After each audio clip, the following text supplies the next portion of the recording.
Students, welcome to this project of online audio-video lessons initiated by Shet Vidya Mandir English High School and Junior College of Science and Commerce at Vasai East. Students, you are welcome to this online lecture session for Standard 10th subject English. Here, today, we are taking up the activity-based lessons. First is English comprehension and the second video is based on summary. English comprehension. Students, as the myth is, you feel that in your question paper, English comprehension is very easy. The passage is in front of you and so you can just pick up the sentences and solve the questions. But students, let me tell you that this is not as easy as you find it to be. When we talk about English language, this subject is not about learning. It is based on linguistic skills, that is a command of the language, and communication skills based on the interpersonal skills, the way you interact. Now to update these skills, what do you need? You need reasoning, creativity, imagination, application, inference, that is to think, critical thinking, to think logically and not based just on your ideas or beliefs. You have to write and answer this question of English comprehension applying all these various skills. Now to prepare and present for board exams, you have to complete all the activities successfully. What is a question exactly put up on your question paper? It is about read the passage and solve the given activities. That is of 10 marks. I repeat again. Read the passage and solve the given activities. Now, in your question paper, you have altogether 6 sections. In the second section of textual passages, question 2A, 10 marks, English comprehension passage of scene passage. And question 2B, again 10 marks, comprehension, textual comprehension, again based on 10 marks. You are allotted for timing 15 marks for each. That is half an hour. When you go to section 4, non-textual passage, again students, you are supposed to again solve the question, read the passage and do the given activities. Question 4A, 10 marks. But here you are allotted the time of 20 minutes. Since it is an unseen passage, you take time to read and understand. Summary writing, 5 marks based on the non-textual passage. Timing given is 10 minutes. We will be dealing question 4B in the next session, in the next video. I think you're thorough with how the presentation is on your paper. Now the guidelines. And students, why I have taken both the topics together? Because both follow the same pattern and both focus on the same guidelines, the key points that you should remember while doing your English comprehension. To understand the guidelines, you must, or students, you are supposed to read, understand and practice every lesson in the textbook. We have been following throughout the videos. When we are in the classroom, we follow it in the classroom pattern. What is reading a text? Reading a text is of 2 types. To read, that is skimming, fast reading, and scanning the text is to understand it. Practicing, what is practicing? To solve all the questions that are given in warming up and English workshop in your textbook after every lesson. I will also include the poetries. Before and after every lesson and poem, you are given certain questions. Miscellaneous form.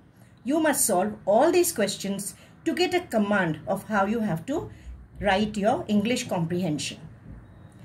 Now, the next key point is learn the meanings given in the text and find meanings to other difficult words. How does meanings help you? Meanings help you to strengthen your vocabulary and the basic skills of grammar through practice. You must not only study the glossary meanings given in the bylines, but also solve the questions given on the left side and the right side of every page in the byline of your text. So in this way, you develop a proper thorough practice for when you have to solve the English comprehension questions.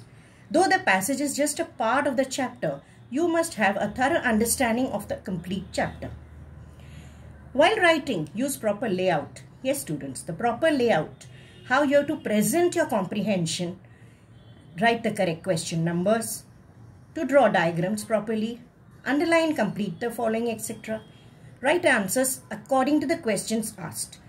Use a proper appropriate word limit. Don't cross or go beyond or below the required word limit in the answers. This way you score marks. That is why these guidelines are important. So as I told you, it's not going to be very easy since you have to follow a proper pattern. Now, what is a question that is in your question paper? Read the passage and do the given activities. These activities are put up in a very ordinary, simple way so that you understand it properly. A1, for example, A1, I say question A1, 2A1. There are two questions, question 2A and B. But here for an example way, I have used the alphabet A. A1, simple factual activities. You score 2 marks. There are 4 questions, half mark each.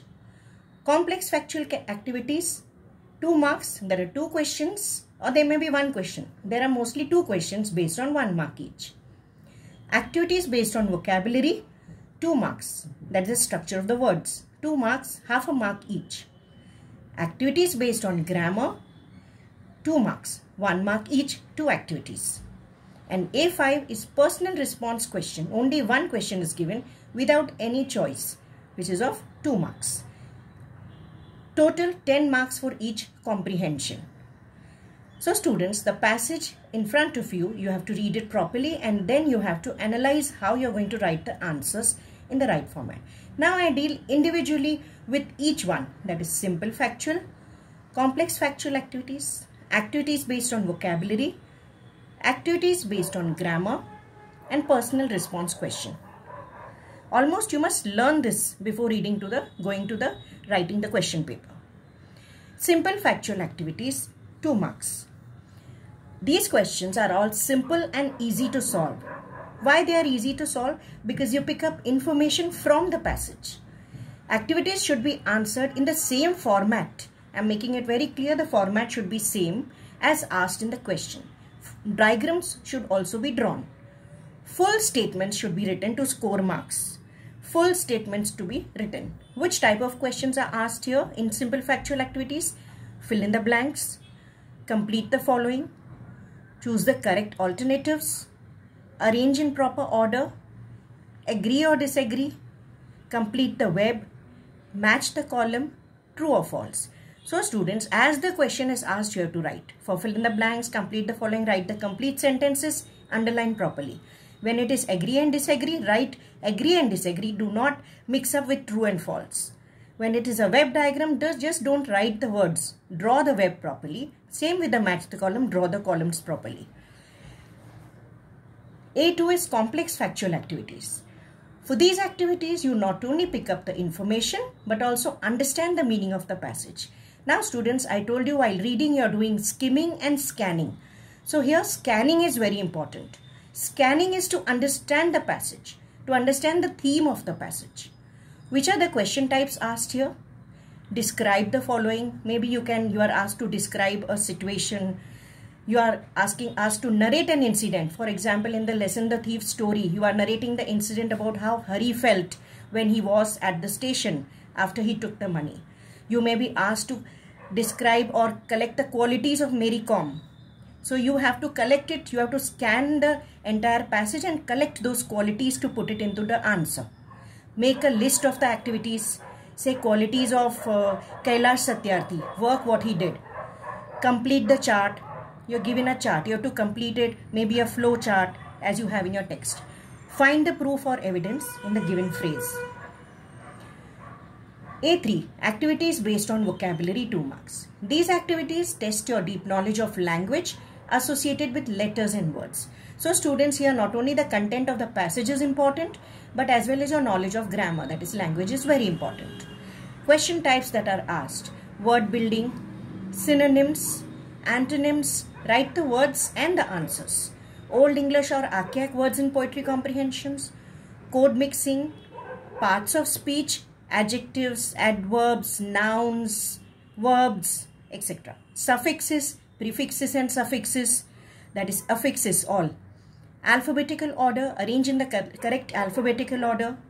Infinitives, participles, etc. Maybe phrases, mix and find out the group of words. Activities based on grammar. Grammar activities we have dealt in the previous videos about transformation of sentences is all applicable for this question. The different question types yet I repeat are degrees of comparison, types of sentences, add a question tag, frame WH questions, active and passive voice, direct and indirect speech, identify and name the clauses, modal auxiliaries, etc. The questions may be a bit twisted. You're not directly asked to give active and passive voice. I have dealt this in the transformation of sentence videos. A5 is personal response question of 2 marks. This question, again students, is an open-ended question based on the theme of the passage. You should understand what the passage is about. And you are expected to write your own thoughts, opinions or views about the given topic. This question is based on the question type like any social, cultural, patriotic environment, maybe moral values or the message conveyed through the passage also. Now how will you write the answer? Your statements must be strong and based on the positive opinion, and it should consist of 5 to 6 lines only. It should be, these issues should be dealt which are in the passage but in your own words. You must express your own ideas. So I think students have dealt with all the comprehensions, the way you have to attend those activities, all the activities these which are given on in your comprehension. Thank you students.